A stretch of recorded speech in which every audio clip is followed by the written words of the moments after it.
the dead is a miracle, doc. They counted me out. Moment of truth, counting it down. Underdog story was down for the count. Back on my feet, back with a mic, back on the beat, back with a family that bang in the streets. The game on lock, I stand with a key. Standing my ground, I am planning to flee. Standing my ground, I am planting my feet. Taking a stand, embracing my destiny, shaking his hand, flipping the script.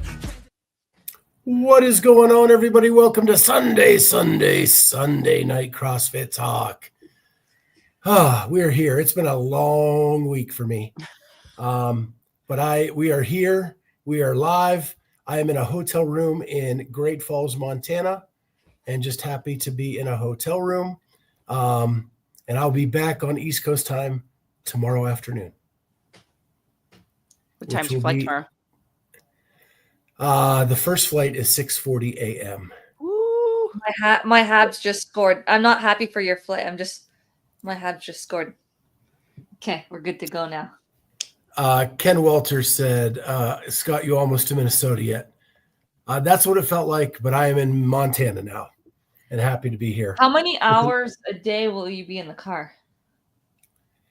So I'm flying back.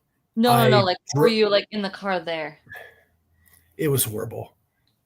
We thought it was going to be like 25 hours. It ended up being like 30 some. I guess we can get into that now. So the first parts of the trip, the first couple of days, like you're still fresh, you're still feeling good. Everything's going well. We went up through, Ohio to Indiana to Illinois. We parked in Illinois on Wednesday night. So then we went Wednesday from Illinois to Wisconsin, and we passed our hotel, Jamie, with the bullet holes in the wall. And the Culvers we ate at every night. Oh, I love Culvers. And then we went past that, went up through, and what was funny is we're on the road. I was doing the lunch show live during that time, and Denise actually saw on her Google Maps that we were going to encounter an accident before we did. Wow. It was crazy. I was like, what are you doing, Denise? And she's like, I'm on Google Maps. I can tell where you're at or whatever. So, and yeah, we got stuck in an accident in Madison. So then we went up to Minnesota, which it takes forever to get across. Like, it doesn't look like it, but it does.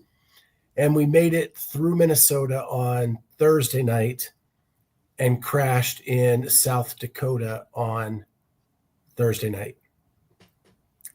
Got up Friday morning, started going across Montana or South Dakota. We get to the Badlands, which was awesome. Like, if you ever have the chance to go there, it is amazing.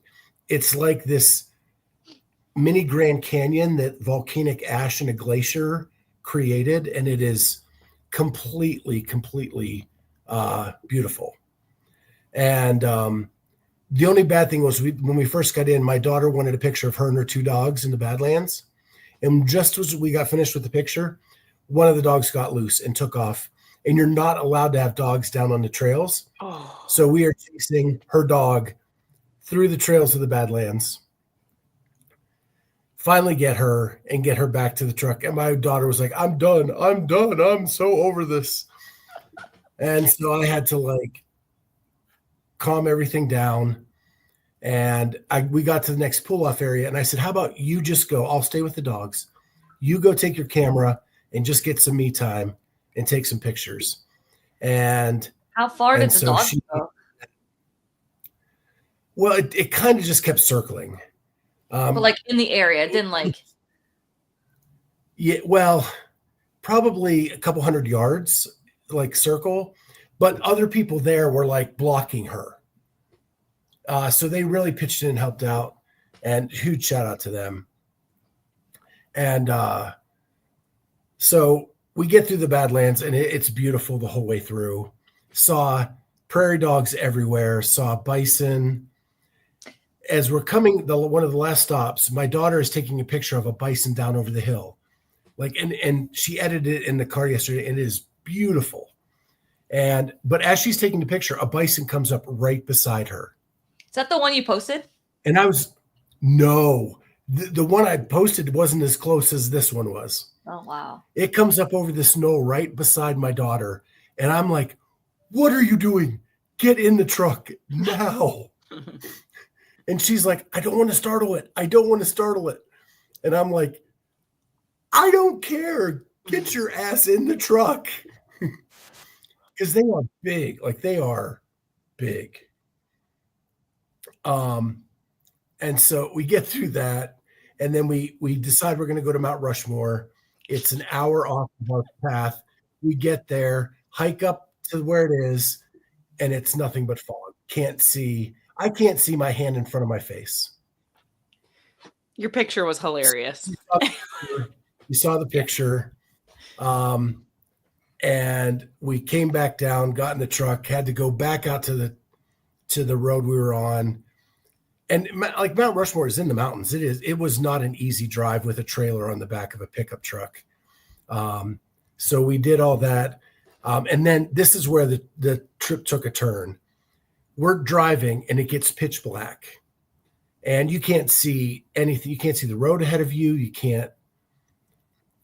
And so I'm literally watching the GPS on my phone to see the bends in the road. And then it's getting to like, and there's no place to stop. There's not, when people say you're in the middle of nowhere, they have not been to the real middle of nowhere unless they've been in South Dakota, Wyoming, and Montana. And then why I say Wyoming, I did not anticipate us getting to Wyoming. I'm thinking, I see a big sign that says welcome to, and I'm thinking we're going to be in Montana. And it says welcome to Wyoming. So that was a surprise.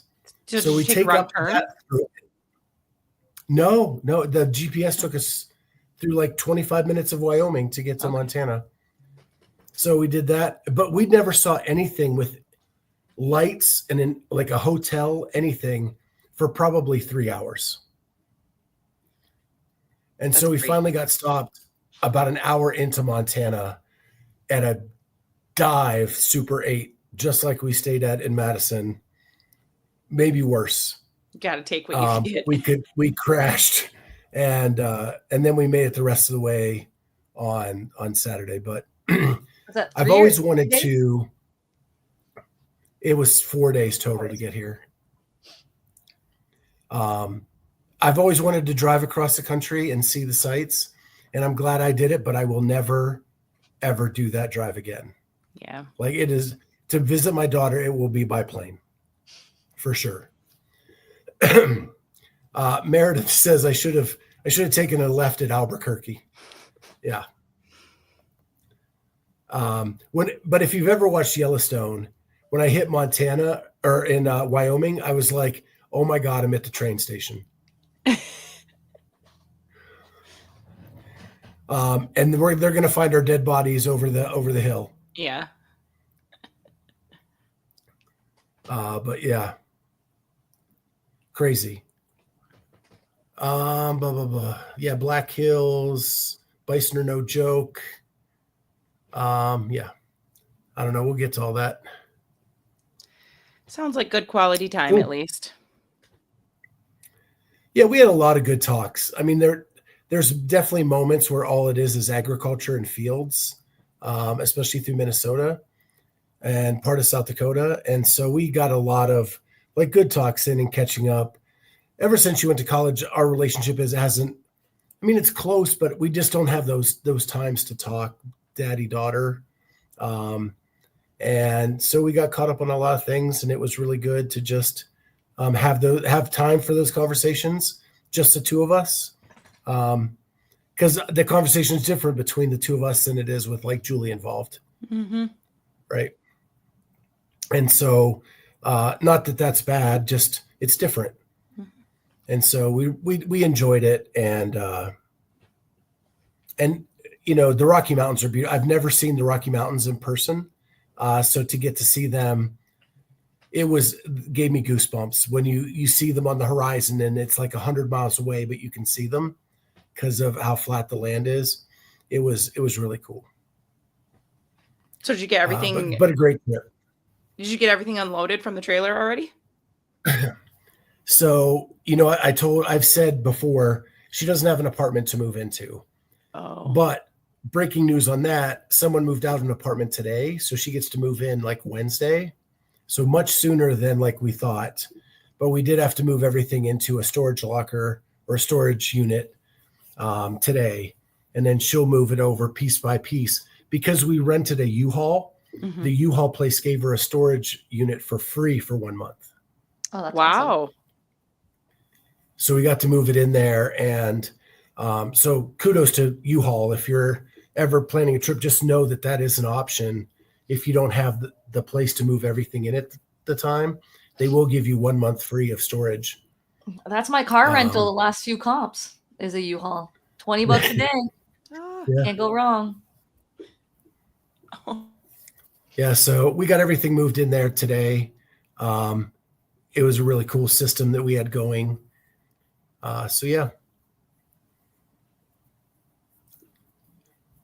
Awesome. Am I breaking up or was that just Jamie? I think it's just me. Yeah, and your voice is a little lagging. Of course. Okay. So how was your guys' week? What did I do this week? Good. Mostly just training and work. Same old every week. Work and training. Yeah. I feel like I've been, training, picking back up kind of. I feel like I've just been really busy with houses, the real estate market's picking up here. Springtime always is. I get people who want to list, people who want to start looking. So kind of busy on that front.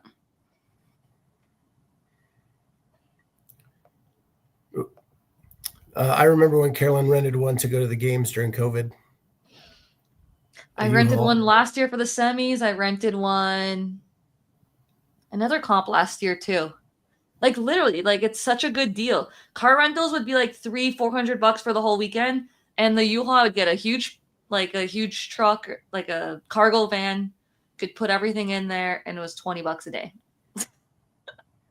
plus like the gas or whatever. But like if it wasn't, I rented one for Crash. That's what it was too. Yep. Yeah. Worth it. It's a good deal. Yeah, that's smart. Much cheaper. Trying to get sponsored by U-Haul. There you go. Anything with you, Jamie? Just the listings? Yeah. Watched a lot of sports this weekend. All the playoff stuff, playoff hockey starting, basketball playoffs, and WODland Fest. I would just try to like fast forward through some of the heats, and just catch up a little bit on it. Some of it I'd watch live, but a lot of it I'd watch after training or go back to it. I'd try like to not watch the leaderboard until I watch the event, so to not know what's going to happen. Yeah, that's exactly what I did. Because if I watch the leaderboard, then sometimes I don't go back and watch as in depth for the event. Yeah. You're a good mover, CP.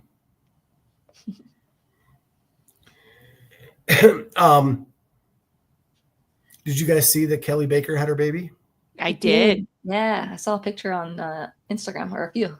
Congratulations. Yeah, she was one of the athletes we did the documentary on the one season. And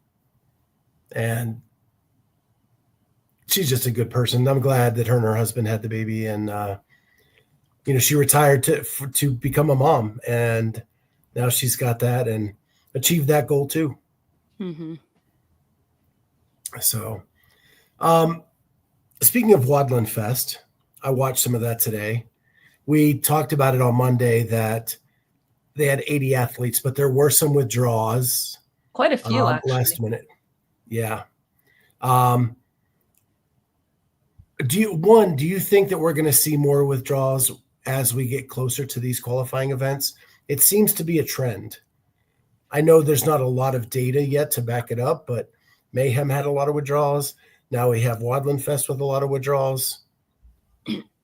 I don't think once the in-affiliate semis happens, that's going to be a possibility, really. People will be desperate after the in-affiliate semifinals. Right. I think right now people are seeing that they have different options still, and then they're like, oh, maybe I'll wait to see for the in-affiliate semis because it's really close. I think a lot of people committed to competitions just as options. Mm-hmm. And as the season is like unfolding, they're kind of being a little bit more deliberate in the ones that they're picking. But I think the options are there for people to just check. Denise says, what were the reasons for most of the withdrawals? Most of them are for strategic purposes. Mm-hmm. Sarah Sigmund's daughter was to focus on the Renegade Games, which I cannot blame her for that. She's going to have a better shot at making it at Renegade than she is probably at this one. And her shot just opened up even more now. Right. With Choi qualifying in the Europe region.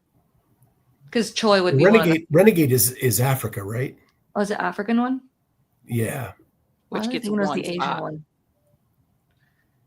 So who's in that one? It's Africa and like the Middle East. Yeah, I guess. But Sarah got an invite. The Asian one then. Oh, Far East. Never mind. Yeah. I'm getting those two confused. Yeah. Rebel Games. I'm sorry. It's Renegade Rebel Games. I believe that's how it's the full title. D. Reed says that hurts the event organizers and the fans who maybe shelled out money for tickets. Yeah. I also think that once we get one of these seasons under our belt, people will know how to plan for it better. The athletes? Or do you mean spectators? Athletes? Yeah.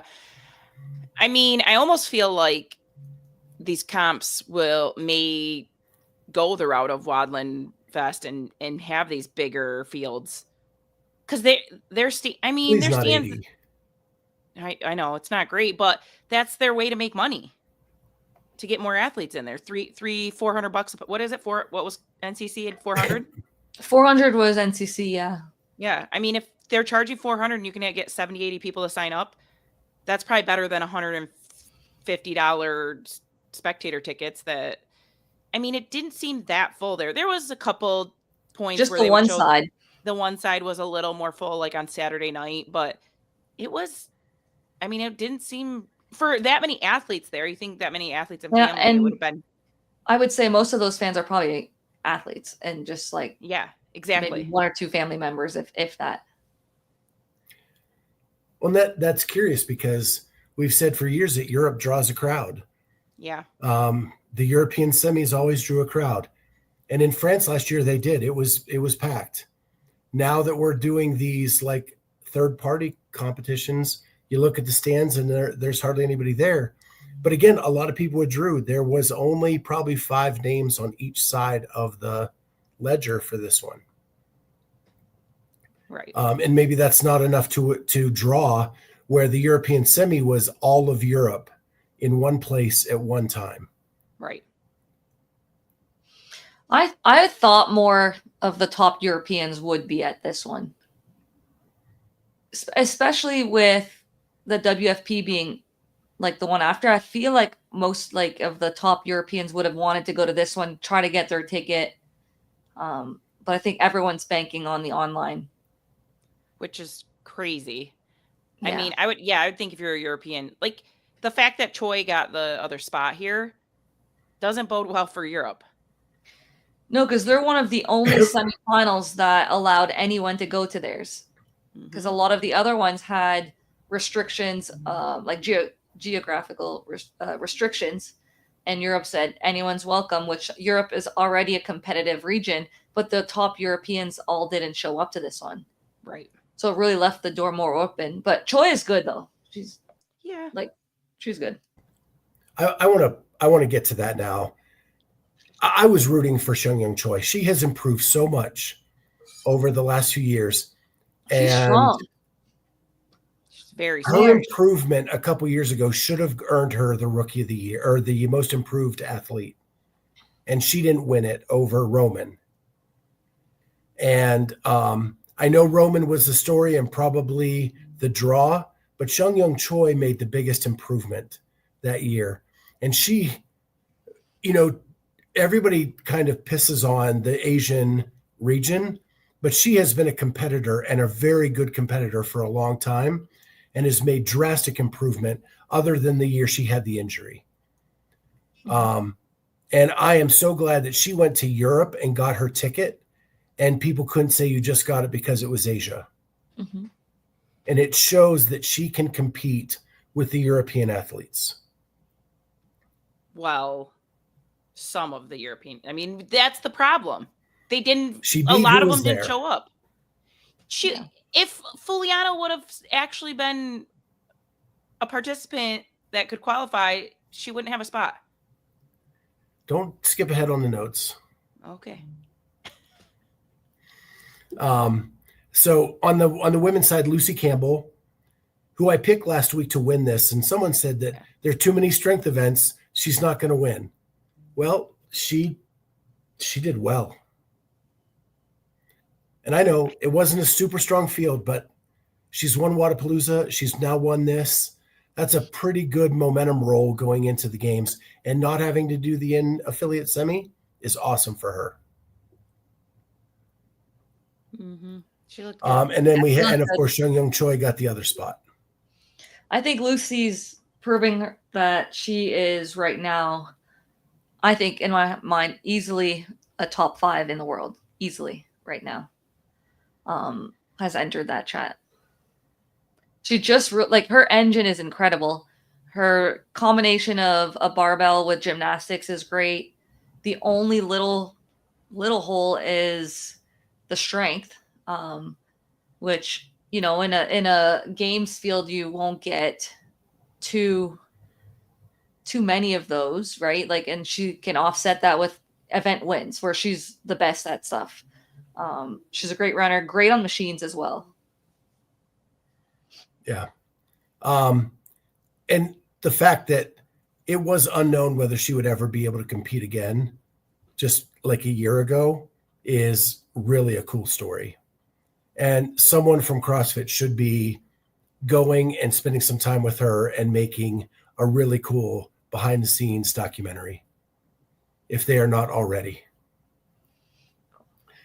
On the men's side, we had Roman Krennikov, who pretty much handedly won the men's side without any dispute. And then Moritz Fiebig takes the second spot. He also was consistent all weekend. There was some hubbub around him not holding up his ticket on the podium and thinking he declined it. And that is not the case. He just did not have it in his hand for the picture. I didn't even think about that. But he is accepting the ticket. I was kind of bummed. But that was going around today on Instagram. What was that, Jamie? I was kind of bummed for Koski.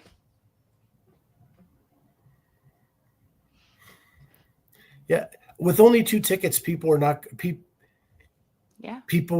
to make it. It just is what it is. Yeah. So let's talk about Elisa Fuliano, who decided not to do the Open this year. And I get her story, right? She had lost the love for competing and didn't know if she could go to the dark place anymore to compete. And so she wanted to just do local comps in Europe to see if she still had it. And she said in her post-event interview that she could do it again.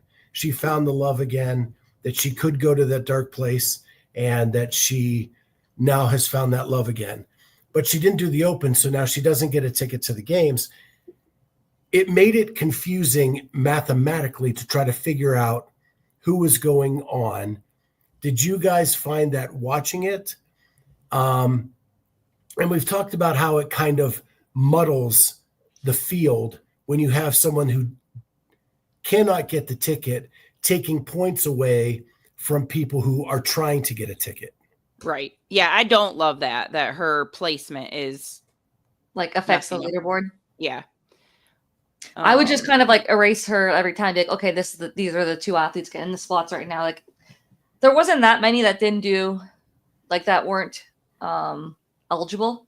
So, like, I just knew right away, like, she wasn't. Right. I mean, I don't know down the bottom if there was anyone else, but yeah, I mean, I don't think she's not doing WFP either. So it's not like she just didn't taking the year off, right? And I'm not saying that she shouldn't boycott or anything like that. That's fine. Or take the year off. I'm fine with that. But when it's an qualifying event for the games, I think it gets muddled when they're in there taking points away from people trying to make their way to the games. Yeah, I think that the games season should be the athletes that are doing the actual game season. Like, if this is a semifinal qualifying event, I think it should be athletes that are going to try to punch their ticket to the games. And there's plenty of other competitions for athletes to do if they want to compete and stuff like that. And if they want to earn money, well, then go in the CrossFit Games season, because there's still money on the line. Like, I don't know if that comp is so important to you, then do the CrossFit season, because like that's to me, it's just weird when people are doing comps and it's not, and they're not in the running for it. Like, it does affect the leaderboard. I don't know why we know that Guy affected the leaderboard at Mayhem. Right. It just seems like it's so easy to do the semifinals.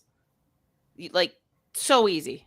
You just do them in your gym and be a part of the community. Like, you got to be kicking yourself for have not done that part of the season. But it's not the athlete's fault. It's the system in place. Like, if she wants to compete, or if athletes that already have their games tickets want to compete and win money at these events, like, it's not like you can't fault them. It's just that's the rules that CrossFit put in place. Yeah. I mean, we're getting a lot of differing opinions in the chat. I like that Syndicate is like taking away Roman's invite. And because he's now qualified, they just want people trying to qualify to make it simpler. But that's one way of doing it. And CrossFit gave the third-party qualifying events autonomy to make up their rules how they want to do it. And so we're going to see a lot of different versions of this as we progress through the season.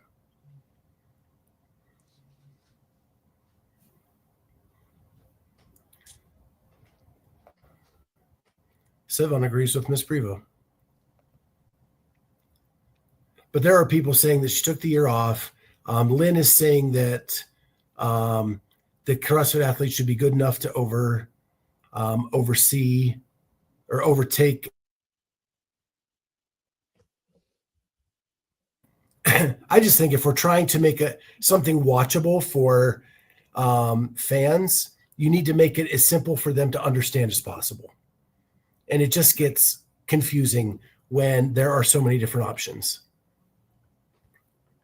I hated that one part of the sanctional season where, like, the 13th place you had to get out your ball of yarn and cross off these 8 people who competed at other places, and now the 9th place person is going to the games. Like, it just was really confusing.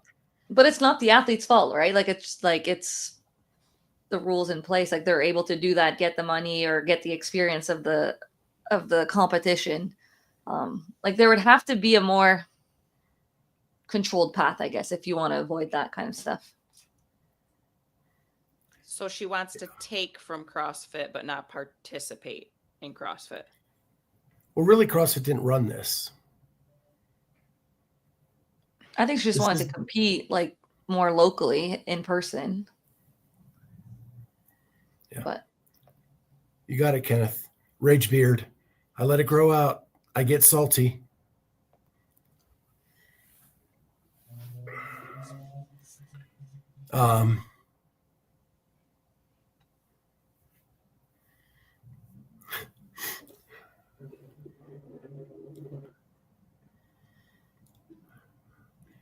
If you're about to go on a 4-hour car ride, you pee before you leave the house.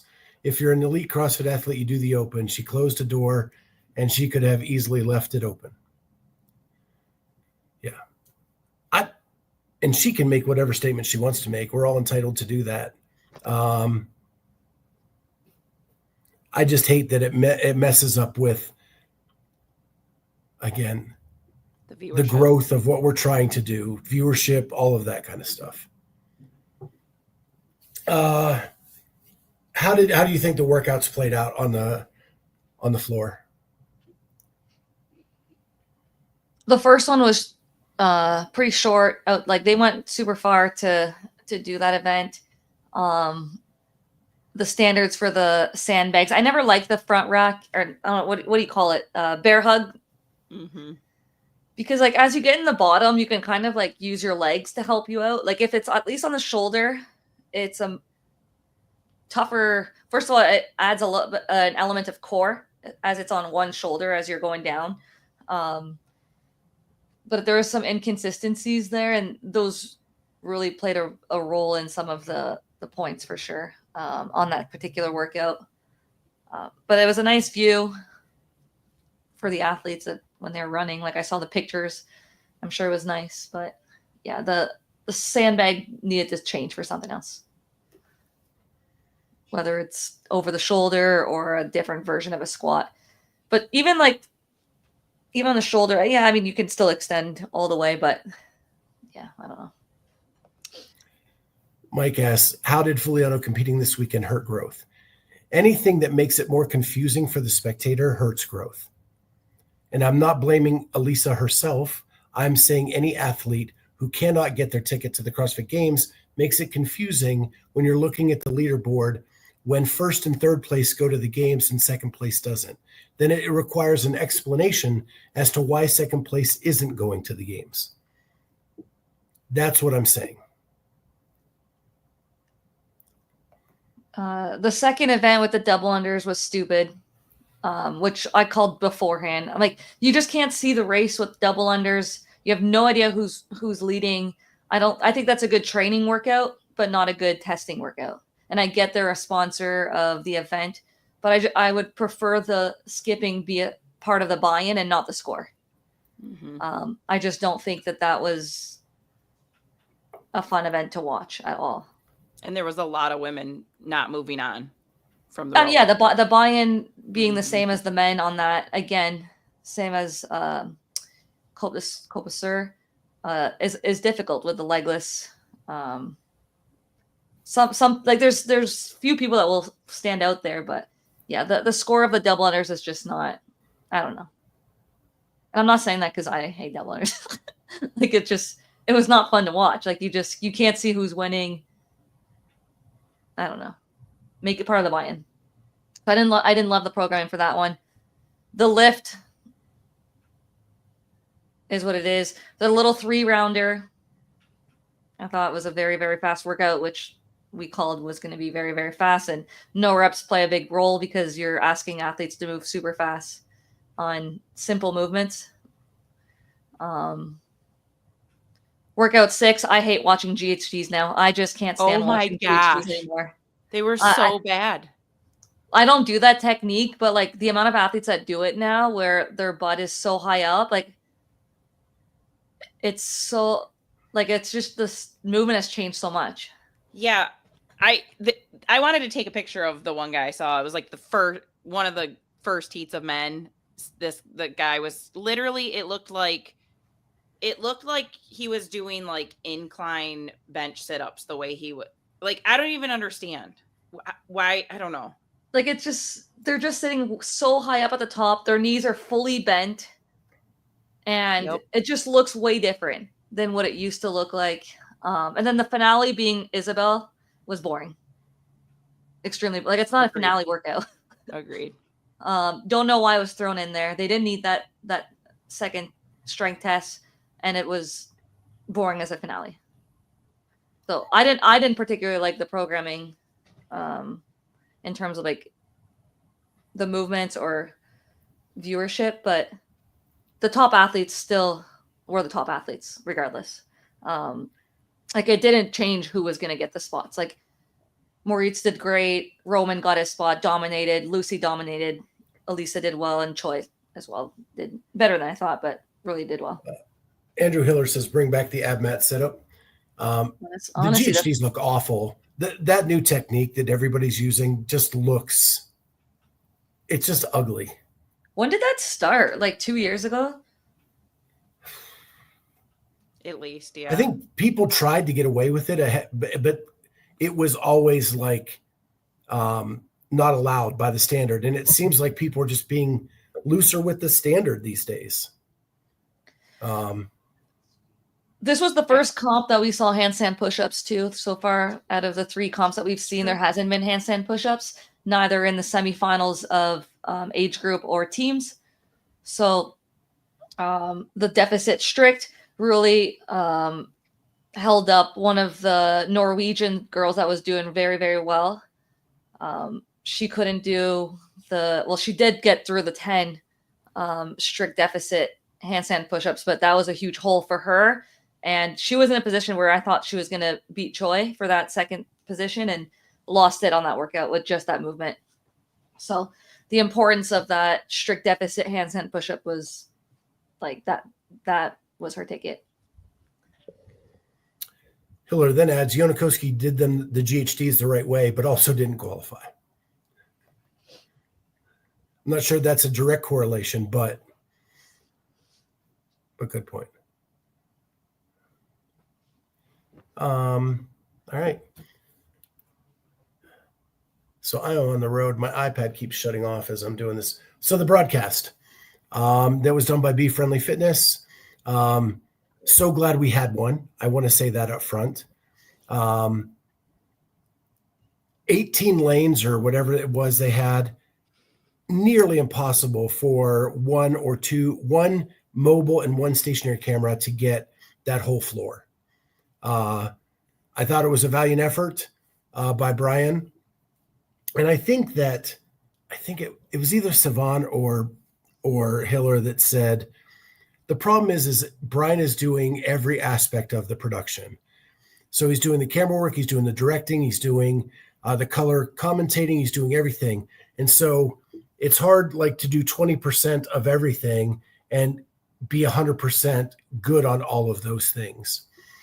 And my question to you is, while I thought it was a good enough, and because the bar is set that it's just Brian doing this, that I was cool with it on this one, but how long are we going to accept that as the bar?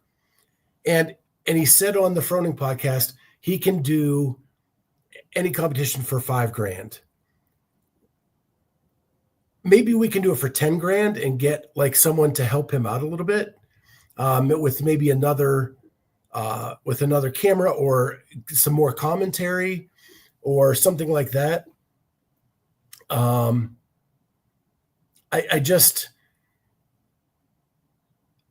work for the state. I'm used to lowest bid wins, but maybe there's something a little bit better than $5,000, but not $200,000.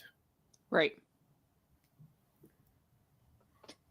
So I thought he did a really appreciate that we had it.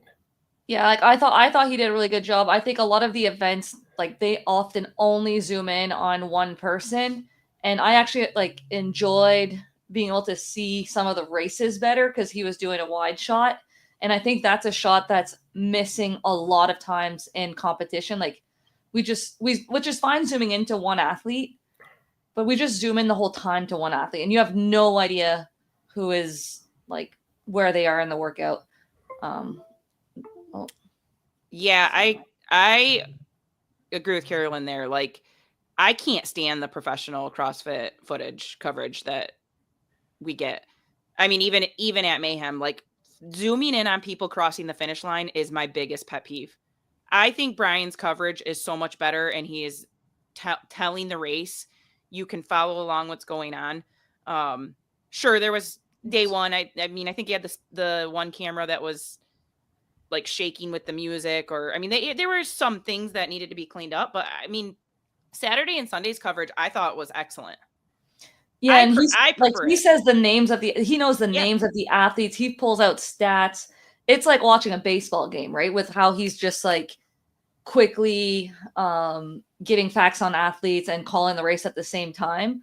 I enjoyed it. And then the odd time would be closer into certain athletes as the race would progress a little bit more. Yeah, I enjoyed it. And if it's like these competitions aren't getting any help really from CrossFit. So it's very expensive to put on a broadcast like the Mayhem one that is costing like $100,000 or whatever it is. So for him to be able to put something like this on is great. And it allows the comps to keep going because we want to be able to see the coverage as fans of the sport. If you're an athlete competing, like giving the link to someone and never seeing yourself on the video is annoying. Like never seeing your lane. So I thought that I liked it, and it's allowing the comps to run their event without, paying so much for the broadcast, and still it was good. Like kudos to Brian and the helpers that he had there to allow the competition to be seen, because it is expensive. So I noted in the final event, that the final heat had 2,000 people watching of the women's Heavy Isabel. Most of them have like 20K views like afterwards and stuff like that. I think they're about 20K. That's why I said live in the moment, they had 2K. Yeah. Again, I think what Herbert said up here is dead on. That considering it was just Brian running around, like I thought it was great. All things considered, the first event he was literally running with better than not seeing the event at all. Thankful for it. I agree 100%. It was better than not seeing it all. I'm so happy that he did it.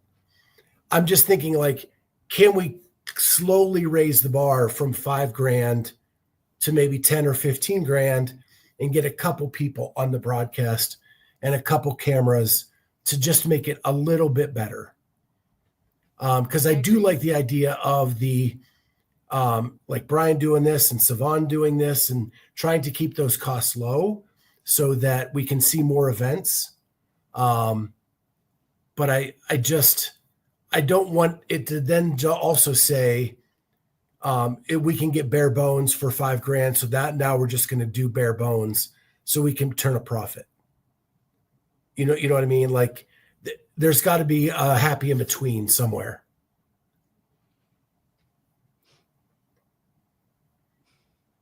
Yeah, no, he did a good job. And according to Patrick, he did not get paid for it, which is he has such a he's so passionate about the European athletes and knows so much about it that there's not many other better people that could cover that field. Like he's so knowledgeable in that field. So okay. So that's WODland. We've got 4 tickets punched. The teams had to submit their scores at 8:00 tonight Eastern time, 5 p.m. Pacific. So those are all in and locked in. And then the video review will start up here this week. Are they getting publicly reviewed as well? Last time the videos took a bit to populate on the site. Like normally it's an hour after the close of the leaderboard. So like in 15 minutes, the leaderboard would be live, but it didn't go live last time for the age group until maybe 2 hours almost after, I would say. So. Is there a leaderboard already for the teams? Like how many signed up? I didn't look at the signups, but there is a leaderboard for the teams. There is a leaderboard. Mike Halpin says no public review. Oh. Yeah. No video. It's up. That's what I figured because they weren't doing video. Like they just said have it in case we ask for it. It was a different process for teams. So the leaderboard is there right now. You can open it. Unless I'm looking at the wrong thing. Semifinals, team 2025. Yeah. It's up. Okay. They were fast. Let's take a look. Mayhem got 10th. Invictus Krieger. They're so good that CrossFit Oslo, Krieger, like they have so many great athletes right now. I think they've been some of the most impressive athletes. Oh my God. 8th day is 20th. Wow.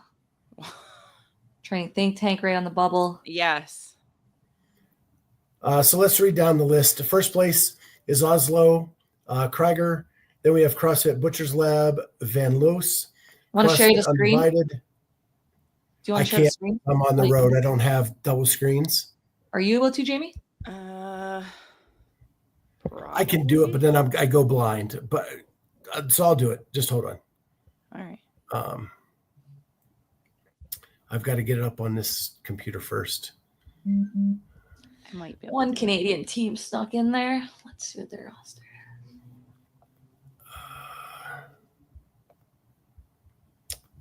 Here we go.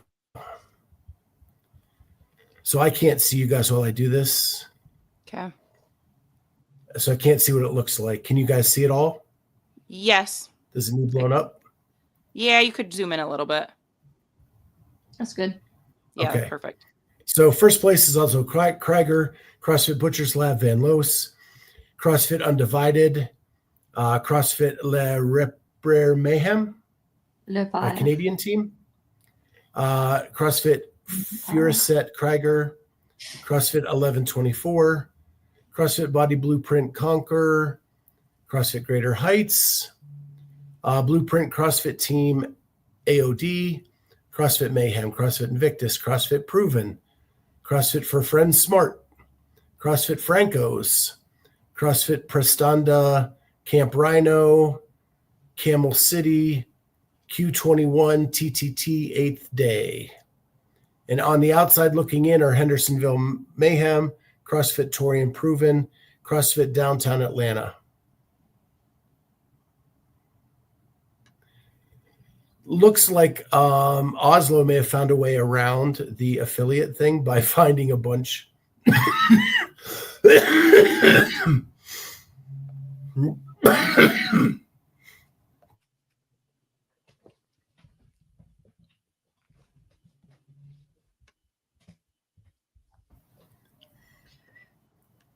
They've done the Mayhem model. Yeah. So, Yeah, Andrew, I'm okay. I'm just in a dry hotel room.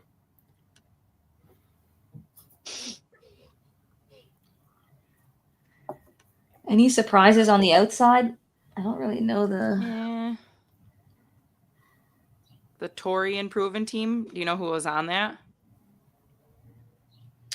We can click on it. Torian Proven.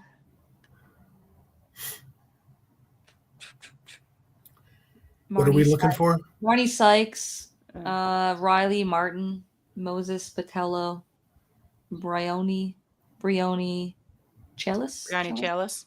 Yeah. Invictus. I think that's Spiegel's team, right? Kilo 2. Did not make it. Krypton. Yep, I see Krypton too. Yep. PSC Invasion. That's a local team here in Toronto. They've been at the games last couple of years. Mm-hmm. It's competitive for top 20 and a running workout and a lifting workout. That affects 40% of the scores. Like that's too big. That's two events that can have some outliers sometimes for the lifts or in the run. It will be interesting. There's no way to see who's on a team. You have to click view profile. So you click on view the profile, scroll all the way to the top of that, and then you'll see either like 4 or 6 names there. It should be an easier way to do it.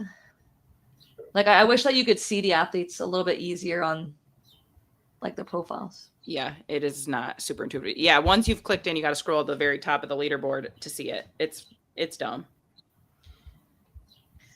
Oh, okay, there it is. So there was a total of 126 teams that submitted a score for every single event. Wow. And a few teams didn't submit scores. So 1, 2, 3, 4, 5, 6, 7, 8, 9 teams didn't submit scores. I wonder if it's the third judge being a factor or something else, but yeah.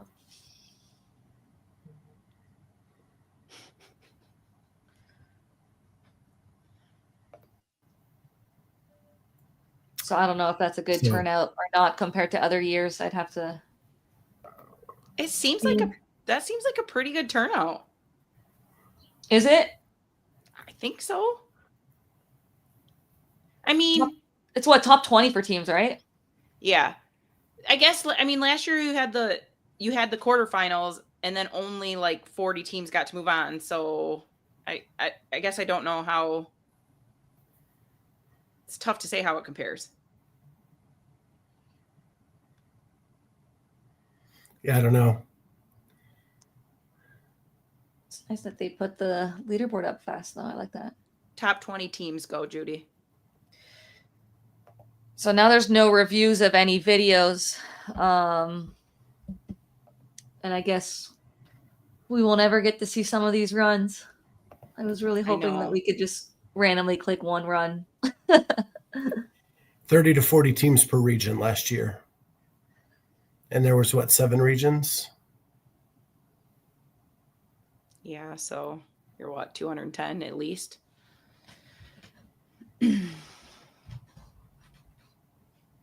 So 12 out of the 20 teams are from North America.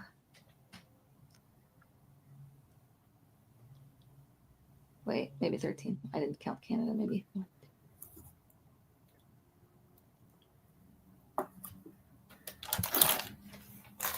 $13. Forgot to count my own country.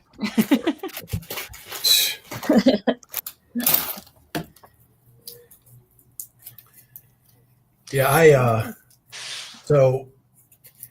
want to see some videos of these runs, and I am sure there are people out there and in the chat that will find some videos of runs, and we'll probably see them on Instagram this week.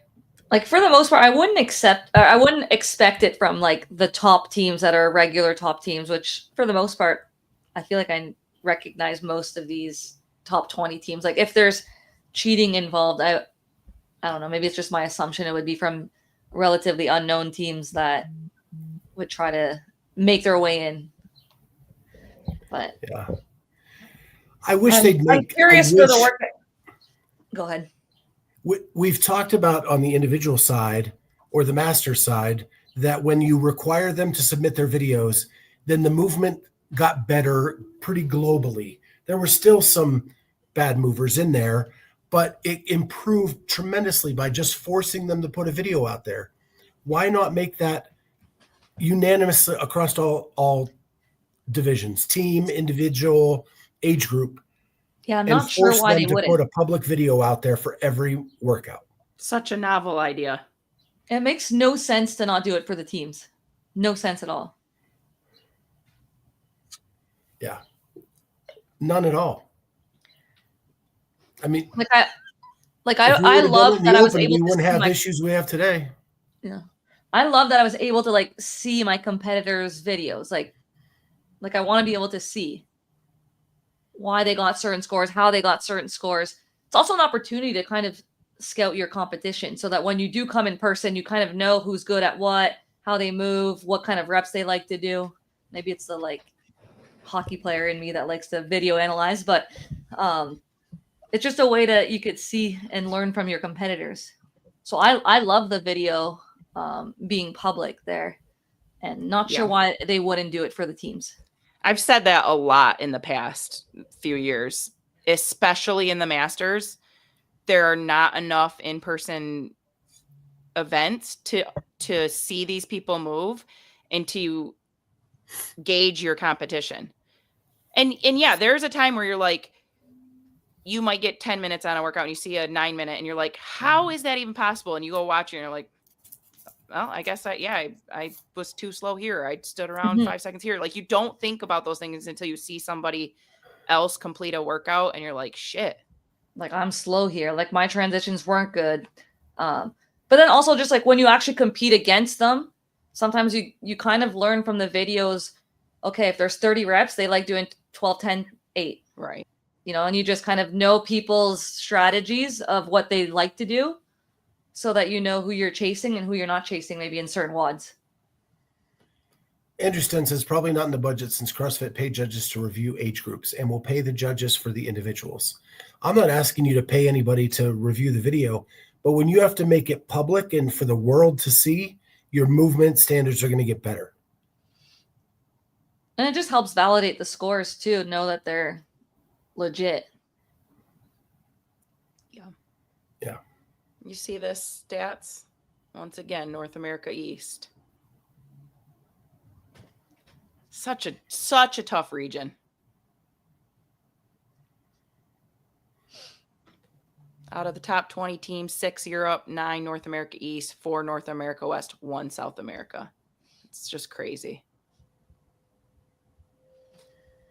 Unofficially. Yeah. Well, yeah. Unofficially. I've seen age groups get their emails welcoming them to the CrossFit Games this week. So those have all gone out. I've actually had a request to do a show video of things to do in Columbus, and maybe good spots to get, like hotels and places to stay. So I will do that in the next couple weeks once I get home. I'll tool around downtown around the convention center, show some restaurant hotspots, but there is so much in walking distance from the Columbus Convention Center that of like things to do and things to eat. And then I'll get like a list of the good hotels to stay at, from the closest to where it's acceptable to be. Cause you are dangerously close to a couple areas you don't want to be in a hotel wise around the convention center. Good to know. Yeah. Carolyne, have you signed up yet? Yeah, right away. Yeah, so that went up to $400. I feel like everything's gone up in price. I didn't know whether that was I feel like that was not the regular games, like the individual games. I want to say I've paid $250 or $300 before. I think it was, yeah. $300 for the individual CrossFit Games, and then this one was $400, which was the same as the NorCal that I paid. And I was like, damn, these are getting expensive. And I noticed like last year, I feel like when we submitted our entry, there was, and I know there ended up being like a follow-up email, but I think there was a spot for like shoe size, shirt size, short size, and that was not in our registration this year. That's right, because normally there is a little bit of information you have to fill out as you register. I didn't think about that. So if it went up and we aren't getting anything, there's gonna be a lot of nada. Well, there's been no announcement either on the prize breakdown. Prize sponsor. Who's the apparel sponsor? Like that's the thing. Isn't that new company with the V, the skipping rope one? Yeah, no. It's not that one. I don't. Why was I thinking that they were a sponsor of the age group? I think just like grips, and I think Velites is doing what? Someone's doing footwear and something for the individual. I'm not sure. I don't know. But I feel like there's been zero announcement for Masters. Any type of sponsorship. Yeah. Would you rather have a sponsor with clothes you don't like wearing and a requirement to wear it anyway, or just get to wear whatever clothes you want and forget the sponsor? I like having a uniform. I think it looks nice to have a uniform. I just don't want to be wearing, I don't wear crop tops. I hate crop tops. At the games, half of my uniform is given crop tops or like a sports bra because they assume that every girl takes their shirt off and that should be part of your uniform. And I'm like, I just want a t-shirt to work out in or a longer tank top. So I feel like I never have enough clothing when it's a uniform given. But I don't mind the uniform. I like having it with like your name on it or your affiliate that you represent, stuff like that. But you can also do that if you wear your own clothing. too. I just think it looks more uniform that way with the numbers and everything. Yeah, I don't know. I mean, I feel like you Denise can't votes for. Go ahead. Go ahead, Jamie. Finish. I just feel like you can't take away the gear package. They've already taken away so much. That is part of the reason people sign up to do these things. Yeah. Yeah, I also don't do those short shorts too that are like up my like I like the like longer shorts where the barbell's not scraping my thighs and stuff. So I guess everyone has their particular style. And Jamie will take Carolyn's and Denise's. I wish that like you could write what kind of style you like. Like I want the longer spandex and like give me 3 of this versus 3 different ones. But sometimes I'm like, oh, I can't be too picky. Judy says, send me your crop tops and bras, Carolyne. I'll Venmo you. I don't have Venmo. And Lynn makes a great point. Sadly, we won't know who's who then in Masters if we don't at least see their names. Yeah. That actually is a great point. It just is, it's easier with either names, numbers, stuff like that. Like for the broadcast team, I think it's also easier to probably talk about athletes and stuff like that if there's a number or a name. And that seems to be, I think, requiring wear the shirt provided at least looks better, easier to keep track of people for spectators and broadcast. And Ryan says, without uniforms, it would not seem like the games. Exactly.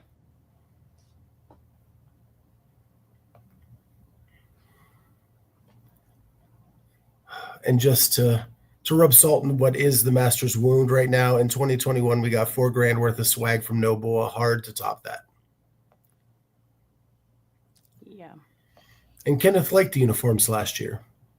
I thought they were fine from a look standpoint, other than how much of the logo and the names were falling off by the final day because of how many times the age groups had to wash them. Nicole asks if they provide a clothing package, are you required to wear them? Yes, you are. The last few years it's been the clothes, but you've been able to wear your own shoes. For many years, you had to wear the shoes as well. Correct? Yeah. Grant is asking if I'm coming to Syndicate. Yes, I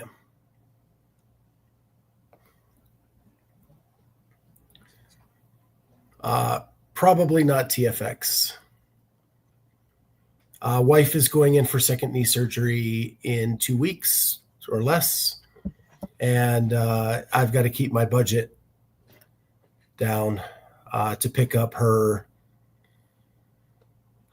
lack of work days.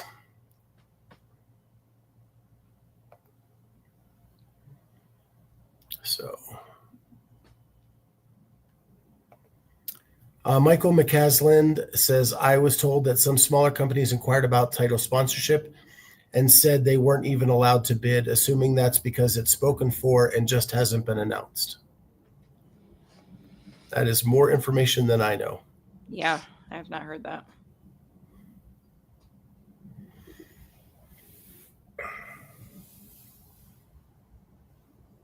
I hope it goes well.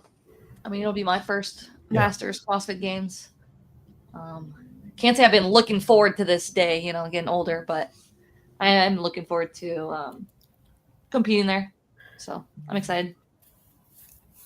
But next week is the individual, right? The workouts get announced tomorrow at like 3 p.m. Tomorrow.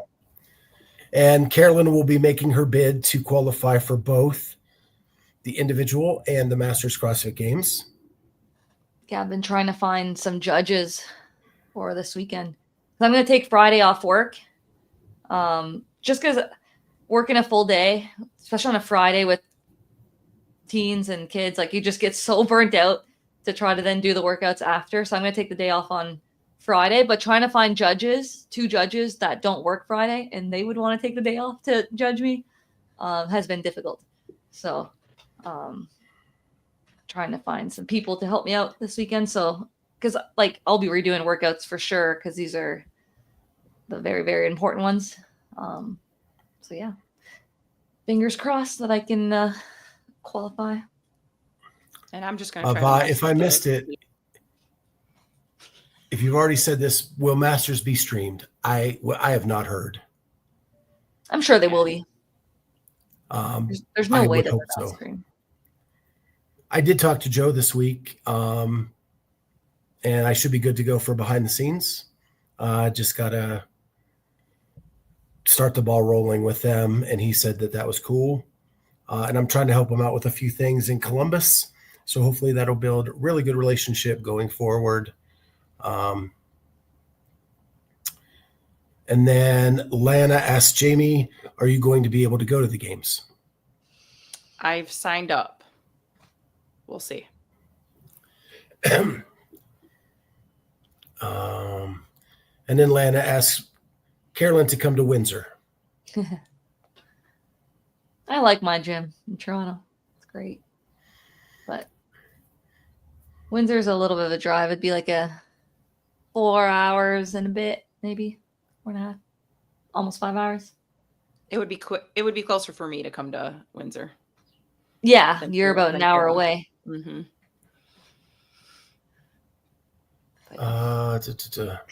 Yeah, I'm just curious how many WODs we'll get, if we're getting running as well, if we'll get rope climbs, GHDs, a machine that people will have to use, like an echo bike or something, or a ski erg. Just curious which direction, because I didn't expect a running in the last one. I don't think they'll do running in individuals this year.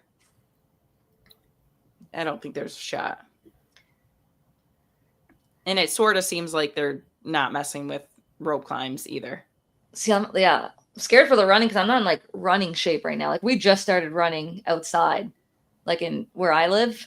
Normally, like I try to get in better running shape by like the semifinals, which is like end of May, June, because that's where you see the running, and here you see more of like the in the box stuff. So that took me off guard last week. And I was like, oh crap, I gotta run outside right now. Get my runs in. But there's no way they're gonna do running for individuals. It's just so different running outside than like on an assault runner. So different. I've been doing like runs there, but just not outside.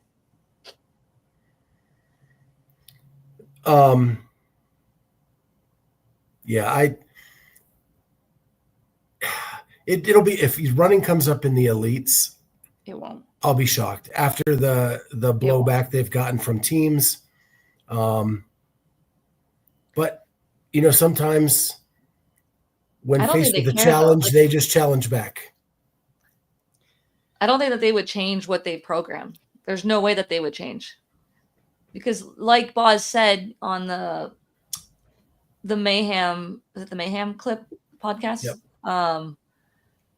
That there's been some like variations, and even like the plates that people use and stuff over the years, and not everything's been, perfectly comparable region to region on things. So they have all the judges that are there to judge, and they hope that people are honest with their things. Like I feel like we could see some running.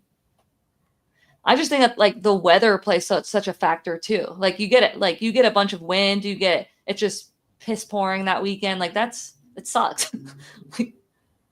Like you should be able to do a workout that you can compare against other people, and that's not a factor. Like at least when it's raining in an in-person competition, you're against people on that same weekend. But I wouldn't worry about it. There's no way they're doing running in individual. We'll see. Yeah. I prepared this week. On a side note, Patrick's asking how Seth Rollins' Bears draft pick announcement was. Oh, I love that. It was epic. It was epic. It was everything that I wish the CrossFit version of Seth Rollins was, and not in Justin's barn. But in a big clip, a lot of people, like 100,000 people, all booing him because he's a Bears fan in Green Bay, Wisconsin, and him going head first right at them, calling Chicago the greatest franchise in football history, Oh, it was awesome. Every bit of it. Yeah, it was great. Lynn says, LOL, Jamie, just wait till you see event 1 is running. Not gonna happen. Might be shuttles, but that's it. Jamie would just be Shuttles, jealous double of wasn't in the age group. Well, if they were going to do running for single person, it would have been for age group. They will not do it for individuals. It is too. They will not do it for the individuals. They tested it with the teams because it's no videos are required. it's low stakes. If they were going to do it, they would have done it in the age group. They will not do it for individuals. Not this year. Like Baz said, maybe it's a tester to see if they can figure out how to do it. They're not going to throw it at you this year. But yes, I would not. I would be pissed. I think we'll see the rings though, like we saw finally with the teams, because we didn't see the rings with the masters. I just don't want to see Heavy Isabel personally. Yeah, do you think Heavy Isabel either? It's a lot so of many. Isabel. Yeah, that's so many times for some people to do it. It's just. I love Isabel, but I'm getting tired of watching it. Yeah. When Braun didn't go touch and go, I was like, okay, it's the same thing. Right. If Braun would have went touch and go, I would have been psyched this morning. But when he did singles too, I was just like, okay, now we're just watching the same thing over and over again. Even though he was faster. But WFP released their floor format, which is a part turf, part floor. We saw that at Rogue a little bit. Any thoughts on that? I think it's cool to see the turf like indoor. Like we haven't been seeing that. There's some sports that will use the turf indoor. So I think that just gives options for things that people haven't been able to do, or just like as the game season moves to an indoor complex, things that we traditionally saw on the turf were all the outdoor events. So I think that'll be cool to see maybe different things show up there on turf. But really just like sleds, right? Sleds, yokes, maybe. Everything else would be like, I don't like lifting on turf. I find it's like weird sometimes. But we've, like the one year at the games, we did the first cut was the snatching on the turf, and just feels weird. Like it feels a little bit soft, unstable sometimes. But yeah, I like it. Larry says we're going to see some touch and go at Syndicate. I hope it's Larry. If it's Larry, I'm all in. When John tests it, John will do the first few touch and go and then blow up. I'd want to do a little mini rant here. And that is because when we brought up WFP, I got a lot of sleepy faces, icons in the chat. And so I want to just do a little mini rant. Everybody is dogging WFP because they lied. They came out and said they're not competing with CrossFit, and then the schedules compete. And then they're not doing this, and then they bring out the affiliate program, and then blah, blah, blah. Well, MetFix is doing the same thing, and they're not getting any blowback. MetFix is doing a workout of the day. MetFix is doing an affiliate program, and they're not getting the blowback that WFP is. And they're doing the same damn thing. So why is it? Are they doing workout of the day? They are. Has MetFix set, like, I don't know. And maybe it's like so. The stance. So Greg Glassman came on and said they're not competing with CrossFit. He would encourage anybody who is an affiliate of MetFix to get their level 1 through CrossFit, right, and go through those processes. And the reason I'm saying that it's this now is now word is that there were some seminar staff going over to MetFix and doing some things with Greg, and CrossFit sent out a letter saying, oh, you cannot compete. I saw that. So if we're getting into that point where now apparently there's competition because CrossFit had to send out the memo, you can't go to a competitor to compete, and yet they are not they're not getting any blowback for competing against CrossFit when WFP is getting all of the blowback for competing against CrossFit.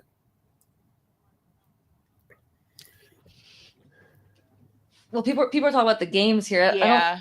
They're not stealing the sport. They're They're stealing the methodology. Yeah. Well, not stealing it. Greg came up with it in the first place. He was the founder, but they are competing with the methodology.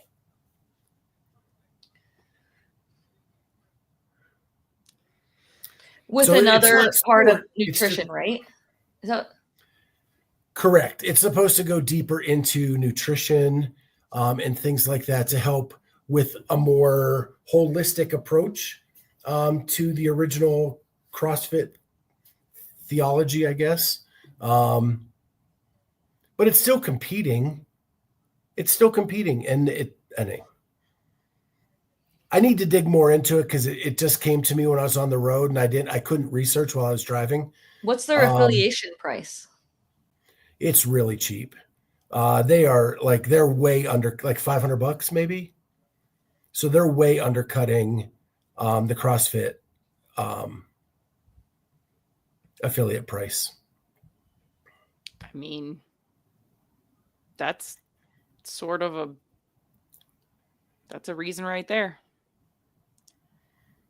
I mean, if you feel like you were loyal to Greg and you can go get this for cheaper. I mean, right, I know Greg's encouraging both. But I could say the same. What if you're loyal to Will and I could go get it cheaper with WFP? Go for it.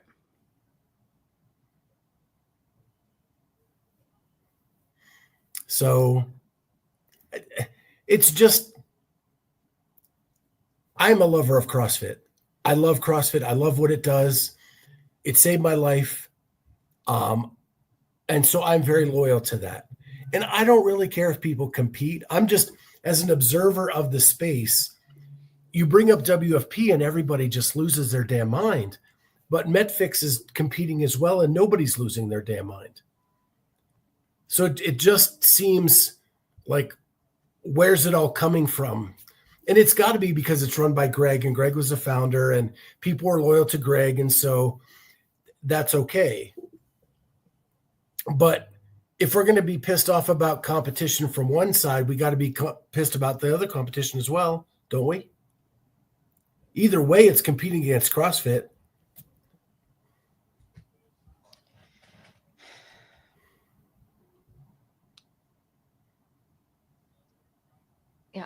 Are people getting emails of like what the workout of the day is? And then are they getting like a nutrition article? I guess I don't really know much about, like I get the email of the day for the CrossFit WOD.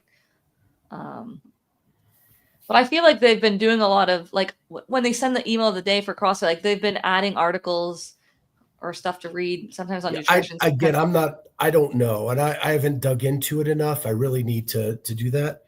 And I do want to make this point clear. I don't care about competition. I think competition breeds growth because when you have someone competing against you, you have to get better or you lose. So I love competition. Bring on all the competition you can, and through it, we get better options as a consumer. Mm-hmm. So bring them all on. The best will survive. I don't care. Right. Kind of like the old CrossFit methodology. Strongest survive. You open up an affiliate across the street from me, one of us is going to do good, one of them is not. So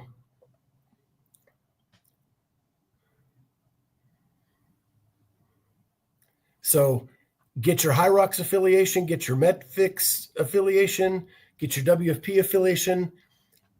It's all competition, and hopefully through it all, it breeds everything getting better. When there's no competition, you can rest on your laurels. And that's what happened to CrossFit in 2018, in my opinion, with the sport. There was no competition. And the media. Right. They got rid of the media because they didn't need it anymore because they're the only show in town. So, but I believe that competition makes people better. Isn't that what the sport of CrossFit is? You get better so that you're better than your competitor. I mean, we always said if you have something that's better, like prove it, come do the open, join, like come to our comps, and like we'll prove that our methodology is outweighing whatever you think is better. So I guess it's part of what we've always said, like if you have something better, prove it type thing. And same thing for WFP. If you have a better way of doing it or a different vision, do it. And CrossFit will have to either continue doing what they're doing and maybe it continues to work, or people will side the other way. Ken Walters is holding out for Clydesdale Media Affiliates. Yeah. Our trademark is in the mail. Hiller said, I think it's what CrossFit Health was supposed to be. I think people think it's CrossFit 2.0. And I don't disagree with that statement. And again, I need to do some more research into what their affiliation is and what this workout of the day is. And who knows, maybe it's this new lit that Amanda Barnhart and Jessica Cahoy are doing. I don't know, but let them compete too. Let us all compete. And maybe we can have something really cool on the other end.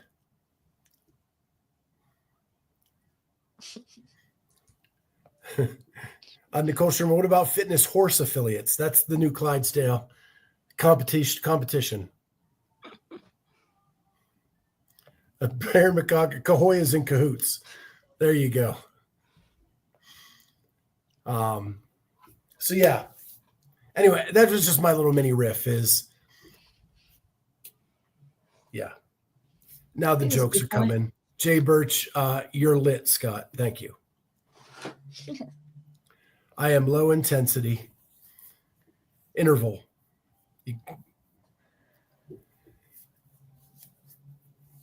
Yeah, and the chat's been wild today. And additionally, Hiller and Halpin agreed for a moment. CrossFit disunity has been solved.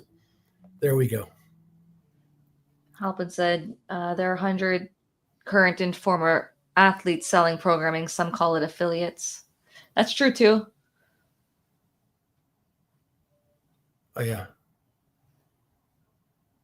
Because that word's kind of been saved for, the CrossFit affiliates. Yeah. And you definitely do see the programming use that too.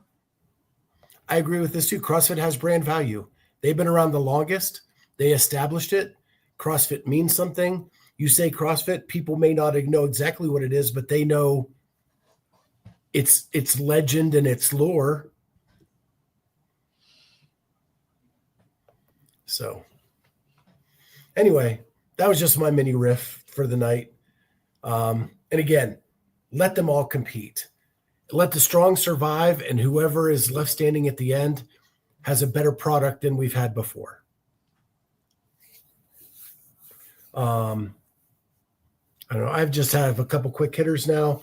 The AFJ was on the spin last Wednesday night explaining how everything happened that happened, and I didn't buy any of it. Yeah, I don't know if I just was like not fully focused or what, but I was confused. I didn't. You know when your L1 or L2 is due to expire. I had you like just do. 6 emails before my L2 was going to expire. You know. And if you're a judge, you really know, because it is something that is super important to be a judge at a higher level. So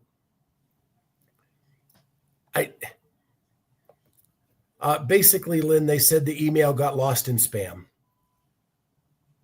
They did say that, but it was that he did not know, because the portal shows your badge of the credentials that you have held. And when it expires, it doesn't necessarily come off of your portal cover immediately. That's what they said. Like I thought that was interesting. Expires December 31st of this year. I know it. Are you going to renew? That I have to make that decision. I probably will. At some point. I don't even know I don't coach anymore and I don't judge anymore. I don't know why I would, but it's something cool that I have. I should probably just go get an L2. I really like. I've done the L2 twice now. I do enjoy that course. quite a bit. Like I the L1 I think has been so far. Like I did it so long ago that I don't maybe appreciate it as much as my last couple L2s, but I really like the last L2s that I've done. And then they did say that they had him a month ahead of time as well. And he still took the floor at Mayhem. So he did know a month ahead of the expiration and still took the floor. Yeah, Tyler, you guys, I think you and John asked good questions. They were bouncing around it. And I think they talked in a circle.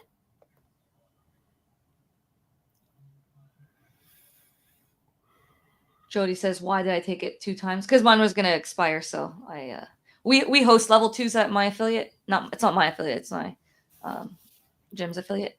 So sometimes we get, it's easier for me to do it there. But I redid it before mine expired. So Patrick says, damn, Scott, going hard at clap. I am. He could have cost, 20, 30 athletes their shot at the CrossFit Games because he was too arrogant to pull himself from the floor as a head judge? Are you kidding me? That is completely irresponsible. Well, the athletes could have checked his credentials. Sure. I mean, they could have. I'm just saying I've known Brian Clapp for a long time. He damn well knew when his L2 was expiring. And he took the floor knowing it had expired.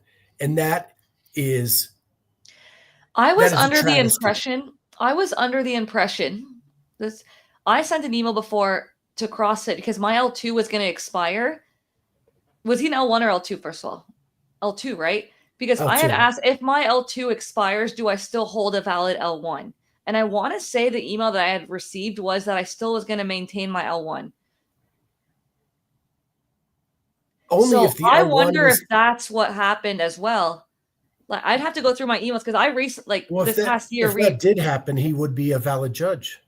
Right. Well, that's why, like, I feel like maybe the communication was wrong there because I specifically sent an email that like my L2 was going to expire before the next L2 that was at my affiliate, but there wasn't another one that was coming soon. And I was like, do I have to redo the L1 or do the L1 or like redo the L1 and then redo the L2? And they said that like I was still going to hold my L1 and I could do the course for L2. Something like that. So if he had an L2, I wonder if that's what his assumption was, that if it's been 5 years that you still hold your L1. I'd have to go back to my email, but I'm almost positive that they said I would still remain my L1. Well, CrossFit got involved, and if that's the case, he would have been a valid judge. But I'm not. He knew damn well what he was doing. So, and he did resign. He did resign from the FJ. That was announced during that interview as well. So there's that. Michael McCaslin, I don't necessarily agree with you. Doubt any athlete would walk into Mayhem with the AFJ and say, I'm checking your credentials. It's definitely on Clap, not on any of those athletes. Ultimately, it is the athlete's responsibility. It's your ticket to the games. You should be checking, but I get what you're saying. I get that the situation lends itself to assume that everything is in place. But as you can tell, it was not. So,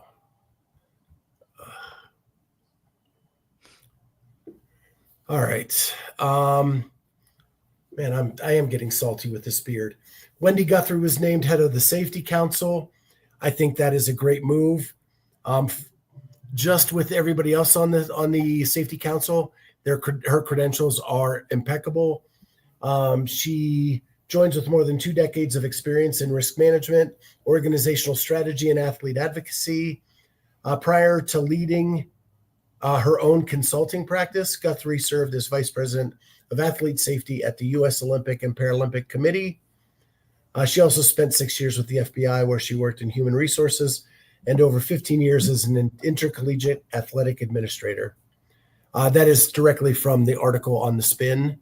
if you want to go read everything about what Wendy has. But that is those are really good credentials for someone that's leading the Safety Council. And so I think that is a good hire about that.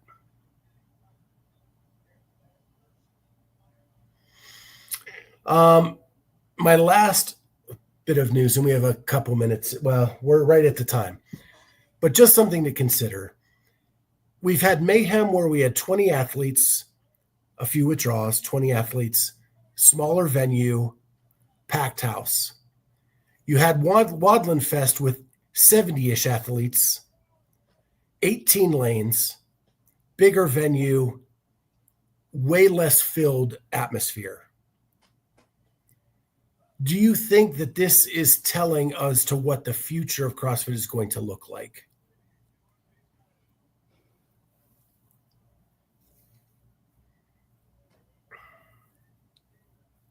I mean, I think everyone appreciated the smaller, more intimate vibe of Mayhem. Easier to follow. It was a shortened weekend. Like that broadcast time was easy to swallow. This was a lot. There's a lot of 4 heats is a lot to watch. It is. And the time between the events, coming back to the stream. Yeah, it would have been interesting to see if they picked a venue in Tennessee, if they would have filled out, or if it mostly just was busy because it wasn't Mayhem's not a small affiliate by any means, but in an affiliate versus like a convention center. It'll be very interesting to see how Syndicate plays out. They had a good turnout, I thought, last year. Yeah. Well, and they were smart last year with the seating. And I don't know if you could tell by competing, but they roped off the top section until the bottom filled. So they pressed all the crowd down closer to the floor. And then once that filled, then they opened the upper sections in part.